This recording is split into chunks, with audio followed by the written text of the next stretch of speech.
Իսկ հայկական քաղաքասարակության 5 ներկայացուցիչ Բաքվում է։ Արդեն մի քանի օր է շրջանառվում են Ադրբեջան մեկնած պատվիրակության անդամների անունները՝ Արեգ Քոչինյան, Բորիս Նավասարդյան, Նարեկ Մինասյան, Նաիրա Սուլթանյան, Սամվել Մելիքսեթյան։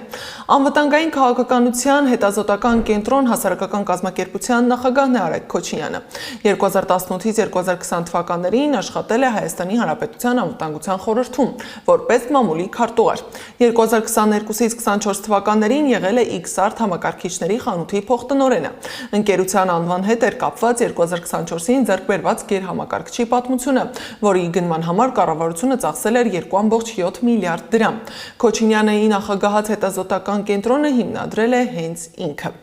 Պատվիրակության 5 անդամներից հաջորդը Նարեկ Մինասյանն է։ Նա Արեգ Քոչինյանի հիմնադրած անվտանգային քաղաքականության հետազոտական կենտրոն հասարակական կազմակերպության ասոցիացված փորձագետ է։ Զուգահեռ աշխատում է հանրային հեռուստաընկերությունում որպես քաղաքական լրագրող։ 2014-ից 18 թվականներին եղել է Հայաց կիրառական քաղաքականության եւ հետազոտությունների վերլուծական կենտրոնի ռազմաքաղաքական անվտանգության փորձագետը։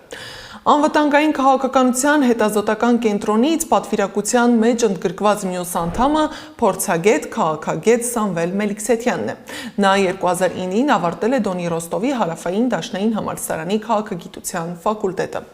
Բորիս Նավասարդյանը, որը պատվիրակության կազմում է իր պնդմամբ կառավարության առաջարկով, Երևանի մամուլի ակումբի նախագահն է։ Այդ պաշտոնին է 1999 թվականից, իսկ 2023-ից Երևանի մամուլի ակումբի պատվավոր նախագահի կոչումն է ստացել։ Մինչև 1995-ը Նավասարդյանը ծավալել է լրագրողական, ապա խմբագրական գործունեություն։